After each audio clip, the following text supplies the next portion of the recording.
Hello students, welcome you all in the video lecture series of DMU1. In a previous lecture we already started the unit number 2, that is the design of different joints, shafts, keys and couplings. Okay, so in that video or in that previous video we already started the quarter joint. We already seen the what do we mean by the quarter pin, how it should be, how its shape is, then different types of quarter joint. तो आज हम देखेंगे जैसे last lecture में हमने देखा था कि क्वार्टर जॉइंट और उसके टाइप्स देखे थे, 3 डिफरेंट टाइप्स थे.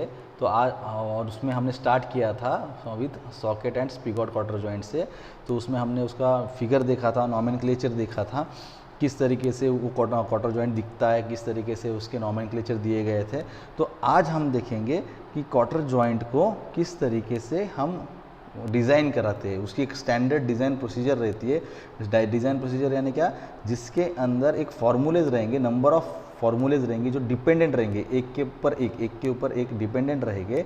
उसकी एक सीक्वेंस रहेगी, वो सीक्वेंस के ही थ्रू आपको स्टैंडर्ड फार्मूलेज के सीक्वेंस के ही थ्रू आपको न्यूमेरिकल सॉल्व करते जाने हैं. और न्यूमेरिकल सॉल्व करना यानी क्या, आंसर जो मिल रहा है वो एक डायमेंशंस का रूप रहता है. यानी जो आपको आंसर मिलेगा तो वो डिफाइन करता है कि वो उस कंपोनेंट का डायमेंशन है. फॉर एग्जांपल हमने डी अगर फाइंड आउट किया तो डी का जो आंसर आएगा तो वो क्या रहेगा, डायमीटर का रेडियस, डायमीटर रहेगा उस रॉड का, जो रॉड हमें यूज़ करना है. तो वो यूज़ करने के लिए हमको पहले एज यूजुअल परमिसिबल कुछ चीज़ें रहती हैं जिसके अंदर हमें एजम्पशन करने पड़ते हैं कि कुछ फोर्स उसके ऊपर अप्लाई किया गया रहेगा, वो फैक्टर ऑफ सेफ्टी जैसे अप्लाई किया गया रहेगा.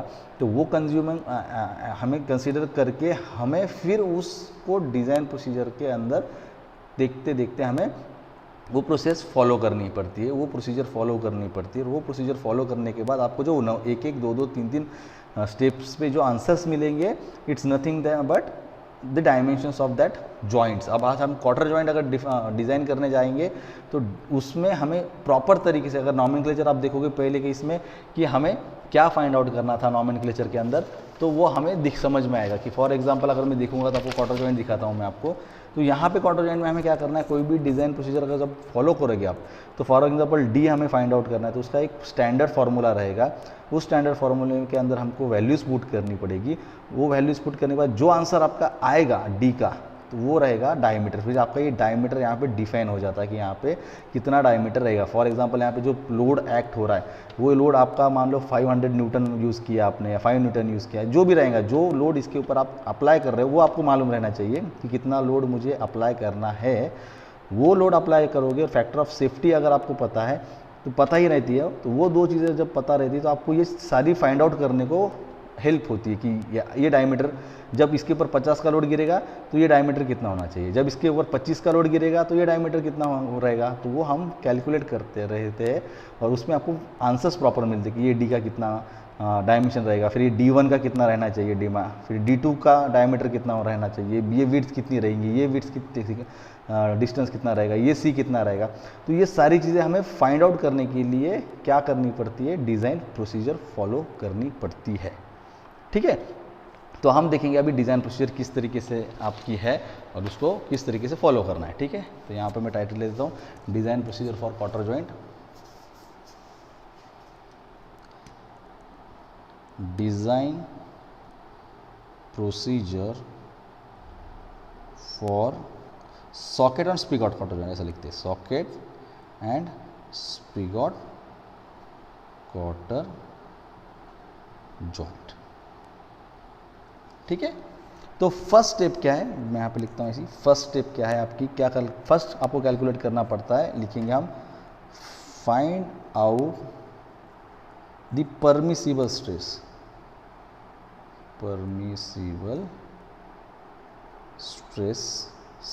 Permissible stresses for rods spigot end, यानी रॉड का ही रहता है, डायमीटर रहता है, देन सॉकेट एंड क्वार्टर. पहले ये चीज़ समझ ली कि हमें कैलकुलेट क्या करना है या फाइंड आउट क्या करना है. यहाँ पे उन्होंने कहा है कि find out the permissible stresses for rods spigot end socket end quarter, यानी क्या, 3 या 4 इसके अंदर हमने क्या किया है, हमें जो चीज़ें वो इंपॉर्टेंट है, जैसे कि रॉड्स रहते हैं, जब रॉड है ना रॉ मटेरियल का हमें परमिसिबल स्ट्रेस फाइंड आउट करना है। फिर स्पिगॉट एंड यानी उसका डायमीटर, स्पिगॉट का डायमीटर जो रहेगा वो फाइंड आउट करना है, सॉकेट का फाइंड आउट करना है, कॉटर का करना है। लेकिन हमें यहाँ पे क्या बोला उन्होंने कि उसकी ये चारों चीज़ों की, ये चारों जो ऑब्जेक्ट है आपके, ये चारों ऑब्जेक्ट के आपको परमिसिबल स्ट्रेसेस फाइंड आउट करना है। तो परमिसिबल स्ट्रेसेस होते क्या है आपको समझना है पहले। परमिसिबल स्ट्रेसेस वो होते हैं कि जिसके अंदर आपको फैक्टर ऑफ सेफ्टी दिया हुआ रहता है और उस मटेरियल की स्ट्रेंथ दी गई रहती है। यानी फॉर एग्जांपल आपने कोई तो एक मटेरियल यूज़ किया है, जैसे ये रॉड है। अब ये रॉड हमें थोड़ी पता है कौन सा है, तो जैसे आपको पता है कि कॉटर के लिए माइल्ड स्टील यूज़ किया जाता है, तो ये मटेरियल समझ में आएगा आपको कि माइल्ड स्टील कॉटर बनाने के लिए यूज़ किया जाता है। तो हम कंसीडर कर लेते फिलहाल कि सबके लिए ही हम क्या करेंगे, माइल्ड स्टील यूज़ करेंगे कि हमें जो रॉड रहेगा वो भी माइल्ड स्टील का रहेगा, क्वार्टर पिन का भी जो मटेरियल रहेगा वो भी माइल्ड स्टील का रहेगा। ये 2 बार बनाने, तो ये दोनों रॉड भी क्या रहेंगे, ऑब्वियसली ये रॉड के से ही हम क्या करते हैं, सॉकेट भी बनाते हैं और स्पिगॉट भी बनाते हैं, राइट।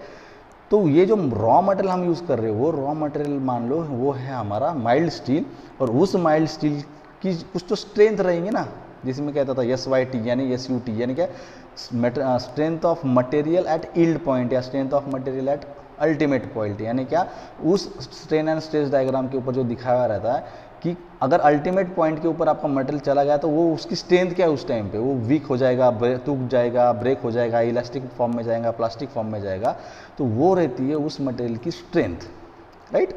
तो वो हमें समझ में आती है कि वो कि मान लो कि उस मटेरियल की स्ट्रेंथ है कि वो 500 न्यूटन कैपेसिटी उसकी, कि वो मटेरियल को, वो वेट को हैंडल कर पाए। फॉर एग्जांपल अगर मैं आपको कहूँगा 500 न्यूटन यानी एक इंसान है उसका वेट है 100 kg, और अगर आप किसी रॉड के ऊपर या कोई टाइल्स के ऊपर यानी कोई फर्ची के ऊपर, टाइल्स के ऊपर खड़े हो और वो फर्ची ब्रेक नहीं हो रही, यानी इसका मतलब क्या है, वो 100 किलो का लोड कैरी कर सकती है, इतना उसमें कैपेसिटी है। लेकिन मान लो 101 वेट यानी उसके ऊपर एक वेट लगा दिया और 1 किलो का, तो वो ब्रेक हो जाएगी आपकी टाइल्स, या बेंड हो जाएगी, या कुछ तो हो जाएगा उसके अंदर कि जिसकी वजह से वो अभी स्टेबल नहीं है। तो इसका मतलब क्या होगा कि इसका जो वेट कैपेसिटी रहेगा आपके टाइल्स का वो रहेगा 100 किलो का। तो वो क्या बन गया, वो स्ट्रेंथ ऑफ मटेरियल, यानी 100 kg तक, 1 kg से 100 kg तक वो पूरा लोड कैरी कर पाएगा। तो सेम यहाँ पे भी क्या रहता है, जब आप मटेरियल का कोई मटेरियल सेलेक्ट करते हो तो उसका स्ट्रेंथ रहता है, वो स्ट्रेंथ ऑलरेडी डिफाइन किया हुआ रहता है कि इसमें 400 किलो न्यूटन का है, 400 न्यूटन का पर mm एरिया वाइज इसका स्ट्रेंथ है कि ये इतना लोड कैरी कर पाएगा, इसके area wise, mm wise, centimetre wise, ठीक है। तो हो गया उसका स्ट्रेंथ ऑफ मटेरियल, एंड उसके ऊपर उसका फैक्टर ऑफ सेफ्टी दिया गया रहता है। जैसे मैंने आपको बताया था कि फैक्टर ऑफ सेफ्टी एक नंबर रहता है जो डिफाइंड करता है कि आपका मटेरियल क्वालिटी वाइज कैसा रहेगा, कॉस्ट वाइज किस तरीके से रहेगा। जितना उसका नंबर बढ़ते जाएगा उतना मटेरियल कॉस्टली भी बनेगा और उसकी स्ट्रेंथ भी बढ़ती रहेगी, ठीक है। तो ये यहाँ पे हमको परमिसिबल स्ट्रेसेस फाइंड आउट करने पड़ते हैं जब आपको स्ट्रेंथ ऑफ मटेरियल दिया हुआ रहता है और फैक्टर ऑफ सेफ्टी दिया हुआ रहता है। जब उसको कैलकुलेट करोगे जो आंसर आपका आएगा तो वो रहेगा परमिसिबल स्ट्रेस, यानी क्या कि जो स्ट्रेसेस इंड्यूस हो रहे हैं उसके अंदर, अब स्ट्रेसेस जो इंड्यूस हो रहे हैं वो स्ट्रेसेस उसकी लिमिट उतनी ही रहेगी, वो उसके आगे गया तो वो स्ट्रेस अगर उसके आगे इंड्यूस हो रहा है मटेरियल के अंदर तो मटेरियल ब्रेक होना स्टार्ट हो जाएगा, बेंड होना स्टार्ट हो जाएगा। तो उसका स्ट्रेस वाइज हम लिमिटेशन निकालते हैं कि इसके अंदर परमिसिबल स्ट्रेस कितनी है, यानी ये मटेरियल बोलता है कि मेरे अंदर इतना स्ट्रेस प्रोड्यूस हुआ तब तक मैं कैरी करूंगा खुद का स्ट्रेस, लेकिन इसके अगर आगे चला जाएगा परमिसिबल स्ट्रेस के आगे तो वो मटेरियल ब्रेक हो जाएगा। इसलिए फर्स्ट स्टेप इंपॉर्टेंट है कि आपको परमिसिबल स्ट्रेस फाइंड आउट करना पड़ता है रॉ मटेरियल का, जो भी जितना भी आपके पास ऑब्जेक्ट है जो बनाना है, ठीक है। तो उसको किस तरीके से हम फाइंड आउट करते हैं, मान लो कि आपका स्ट्रेस है, जो लोड है वो टेंजाइल लोड लगाया, तो आपका जो टाइप का लोड लगेगा उसी टाइप का उसके अंदर स्ट्रेसेस इंड्यूस हो गए। तो स्ट्रेस हम किससे डिनोट करते हैं, सिग्मा से। तो वहाँ पे अगर टेंजाइल यानी स्मॉल टी यहाँ पे लिखूंगा, स्मॉल टी यानी क्या, टेंजाइल स्ट्रेस, यानी टेंजाइल लोड अगर अप्लाई किया तो वहाँ पे टेंजाइल स्ट्रेस प्रोड्यूस होगा। तो यहाँ पे सिग्मा टी यानी क्या, टेंजाइल स्ट्रेस फाइंड आउट करने के लिए फॉर्मूला जो रहेगा SYT या SUT जो भी कहेंगे, strength of material divided by factor of safety. जो आंसर इसका आएगा वो रहेगा आपका परमिसिबल स्ट्रेस। आ रहा समझ में, यहाँ पे जिसका जो आंसर आएगा वो रहेगा न्यूटन पर mm में इसका आंसर आएगा, तो वो रहेगा nothing but your permissible stress. और ये परमिसिबल स्ट्रेस क्या कहता है कि इस मटेरियल की स्ट्रेंथ वाइज जो स्ट्रेस इंड्यूस होगा तो यही होगा, इसके आगे अगर जाएगा तो वो ब्रेक हो जाएगा, राइट, जब उसके ऊपर टेंसाइल स्ट्रेस लोड लगाया होगा तब, ठीक है। देन सेम कंडीशन रहेगी सिग्मा सी, यानी कॉम्प्रेसिव लोड अगर लगा दिया तो कॉम्प्रेसिव स्ट्रेस प्रोड्यूस होगा, तो उसका भी फार्मूला सेम है। किस तरीके से कि आपका जो स्ट्रेंथ रहेगा उसको हम डबल लेंगे, S Y T 2 times S Y T divided by factor of safety. इसका भी जो आंसर आएगा वो भी रहेगा न्यूटन पर mm स्क्वायर में, और जो रहेगा परमिसिबल स्ट्रेस, कंडीशन क्या रहेगी, कॉम्प्रेसिव स्ट्रेस के अंदर अगर इतना स्ट्रेस प्रोड्यूस हो रहा है तो इसके आगे अगर जाएगा और कॉम्प्रेसिव लोड अगर आप अप्लाई करते जाओगे और इसके आगे अगर स्ट्रेस इंड्यूस हो रहा होगा तो मटेरियल ब्रेक हो जाएगा। तो इसलिए जो भी फाइनल आंसर आएगा वो क्या रहेगा आपका, वो परमिसिबल, यहाँ तक ही इसके अंदर स्ट्रेस कैपेसिटी है, ठीक है। देन है टाउ, टाउ यानी क्या, शेयरिंग या टॉर्शन जो कहते हैं आप, उसमें क्या रहता है, हम आधा लेते हैं, आधा क्या लेते हैं, S Y T divided by factor of safety, half of. अब इस हाफ को आप ऐसे भी लिख सकते हो 0.5 S Y T divided by factor of safety is equal to, जो आंसर आएगा न्यूटन पर mm स्क्वायर के अंदर, ठीक है। समझ में आया, होपफुली यहाँ तक समझ में आया होगा आपको। तो ये पहली स्टेप थी आपकी कि टेंसाइल लोड दिया है तो स्ट्रेस कैसा निकालना है, कॉम्प्रेसिव लोड दिया है तो स्ट्रेस किस तरीके से, परमिसिबल स्ट्रेस, एंड टॉर्शन या शेयर में किस तरीके से, ठीक है। देन सेकंड है आपका calculate the diameter of rod, diameter of rod. तो फॉर्मूला उसका है, स्टैंडर्ड फार्मूलेज है ये, इसको डिराइव करने की जरूरत नहीं है, ये स्टैंडर्ड फार्मूले आपको बस इसको यूज करना है, 4p divided by pi sigma T, ठीक है। इससे आपको फाइंड आउट क्या मिलेगा, आपको डायमीटर मिलेगा, ठीक है, तो किसका, रॉड का। देन थर्ड स्टेप है calculate the thickness of quarter, यानी वो क्वार्टर पिन की थिकनेस निकालनी है, बाय इंपेरिकल रिलेशनशिप रहता है, यानी एक स्टैंडर्ड फार्मूला रहेगा जो है small T is equal to 0.31 D, standard formula है, इंपेरिकल रिलेशनशिप से निकाला हुआ। तो ये फार्मूला यूज करके आप इसको टी यानी थिकनेस निकालते हो आपके क्वार्टर पिन का। फोर्थ स्टेप है कैलकुलेट द डायमीटर D2, यानी डायमीटर D2 क्या है, जो अगर आप नॉमेनक्लेचर देखोगे आपका नॉमेनक्लेचर का वीडियो तो आपको समझ में आएगा D2 क्या है। तो D2 क्या है, आपका डायमीटर ऑफ स्पिगॉट है, ठीक, समझ में आ रहा है, डायमीटर ऑफ स्पिगॉट, तो D2 है। तो D2 को हमका प्रॉपर फार्मूला क्या है आपका, P is equal to pi by 4 into D2 square minus D2 into T bracket close into sigma T, ठीक है। तो ये जब आप यूज़ करोगे तो इसको आपको किससे करना है, क्वाड्रेटिक इक्वेशन से आपको इसको सॉल्व करना है। यहाँ पे क्या करना है आपको, क्वाड्रेटिक, क्या क्वाड्रेटिक इक्वेशन रहेगा थोड़ा सा आपको ऑलरेडी हो चुका है, जब भी न्यूमेरिकल स्टार्ट होगा फिर से मैं बताऊंगा, फिर भी आप एक बार उसको रिवाइंड कीजिए, रिवीजन कीजिए कि किस तरीके से आपको क्वाड्रेटिक इक्वेशन का यूज़ करना है, राइट। तो ये जब आपको इस तरीके से आपके फॉर्म जब आप वैल्यू पुट करोगे तो जो आंसर्स आपको निकालने, तो किससे निकालेंगे, इसके बाद हम निकालेंगे इसको, यहाँ पे आपको लिख के देता हूँ कि solve it by quadratic equation. अभी क्वाड्रेटिक इक्वेशन क्या होता है आपको किसी को पता नहीं होगा, तो क्वाड्रेटिक इक्वेशन क्या होता है यहाँ पे लिख के दिखा होगा मैं आपको, एक बेसिक फॉर्मूला होता है क्वाड्रेटिक इक्वेशन का, ठीक है। तो क्वाड्रेटिक इक्वेशन का फॉर्मूला इस तरीके से, मान लो जो D2 निकालना है इसलिए हम यहाँ पे डायमीटर भी क्या ले लेंगे, D2, जो स्टैंडर्ड D रहता था हम यहाँ पे D2 ले लेंगे। उसके अंदर फिर जो रहता है माइनस बी प्लस और minus in bracket minus B square, sorry यहाँ पे माइनस नहीं शायद B है, तो minus B square minus 4AC divided by 2A, ठीक है। इस तरीके से आप इसको डिराइव करते जाओगे तो आपको जो आंसर मिलेगा वो मिलेगा आपका D2 मिलेगा, ठीक है। देन नेक्स्ट स्टेप है आपकी, नेक्स्ट है आपको फाइंड आउट करना है, फिफ्थ प्रोसेस जो है कैलकुलेट दी D1, D1 यानी डायमीटर, D1 का डायमीटर निकालना है। तो उसका formula standard P is equal to bracket pi by 4 D1 square minus D2 square bracket close minus D1 minus D2 bracket close into T whole bracket close into sigma T, ठीक है। Same हमें किससे निकालना है, quadratic equation से। यहाँ पे भी क्या निकालेगा, सॉल्व बाय क्वाड्रेटिक इक्वेशन जो ये है ये, ठीक है। सेम आपको निकालना है तो आपको यहाँ पे क्या मिल जाएगा, D1 फाइंड आउट करोगे आप, इसमें मिल जाएगा, ठीक है। देन सिक्स्थ प्रोसीजर जो है आपकी, सिक्स्थ प्रोसीजर है calculate the diameter D3 and D4, ठीक है। अभी D3 क्या है, D4 क्या है, ये ऑलरेडी नॉमेनक्लेचर वीडियो में ऑलरेडी हो चुका है, तो वहाँ पे जाके आप एक बार फिर से रिवाइंड कर सकते हो। तो उसका भी एक एम्पेरिकल रिलेशनशिप से एक स्टैंडर्ड फार्मूला आ जाता है।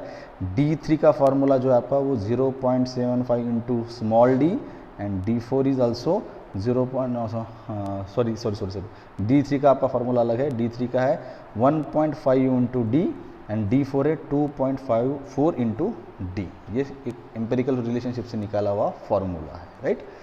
देन है सेवंथ जो है कैलकुलेट दी ए एंड सी। ये भी एम्पेरिकल रिलेशनशिप से निकालना है आपको, डिस्टेंस निकालना है ए का, तो ए का जो फार्मूला है वो है 0.75 डी एंड सेम रहेगा आपका सी का भी 0.75 इंटू डी, राइट। तो ये दोनों आपके क्या रहेंगे, ए और सी, इससे हम कैलकुलेट करेंगे। देन नेक्स्ट है आपका एट्थ जो है कैलकुलेट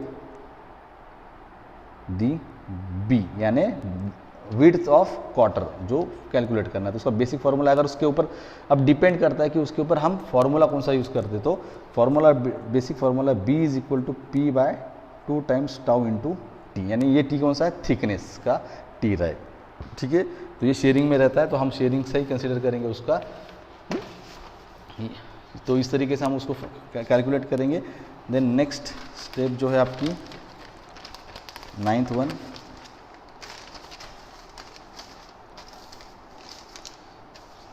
तो नाइन्थ वन स्टेप जो है आपकी वो है, अब हम कैलकुलेट करने के बाद हम चेक करते हैं, क्या चेक करते हैं कि हमने जो अभी तक कैलकुलेशन पार्ट किया था और जो डायमीटर हमारे प्रॉपर आए, तो वो डायमीटर सही में स्टैंड कर पाएंगे कि नहीं, या वो ब्रेक हो जाएंगे। तो वो डिज़ाइन अपनी सेफ़ है या नहीं है, वो चेक करने के लिए हम अब आगे के 3 स्टेप यूज़ करते हैं कि अपना जो अभी तक का डिज़ाइन प्रोसीजर था, यानी कि जो कैलकुलेटेड डिज़ाइन प्रोसीजर आ रहा था, जिसकी वजह से जो डायमेंशंस आ रहे थे, वो डायमेंशन सही में जब हम मैन्युफैक्चरिंग करेंगे उस डायमेंशन से, तो वो मटेरियल सेफ़ रहेगा या टूट जाएगा या ब्रेक हो जाएगा।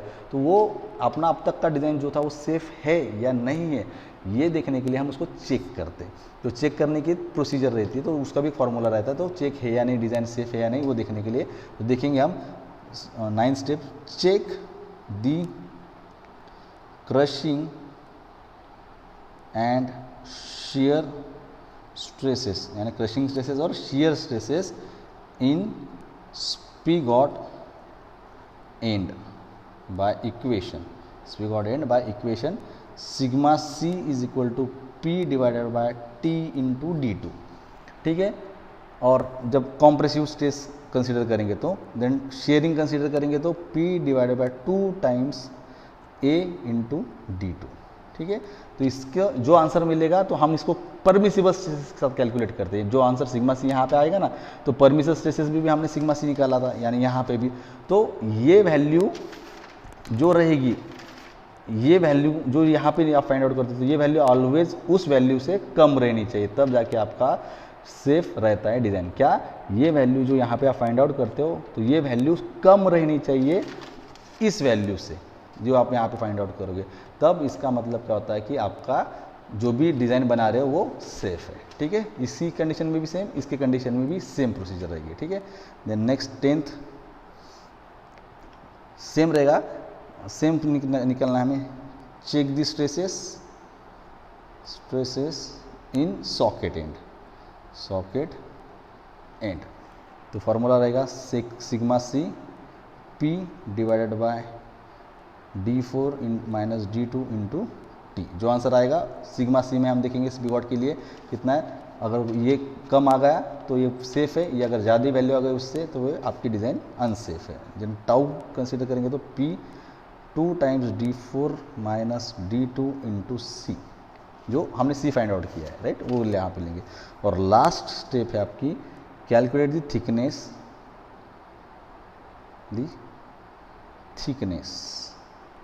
यानी कॉलर T1 यानी that is the T1 collar का, तो उसका बेसिक फार्मूला है T1 is equal to 0.45 into D.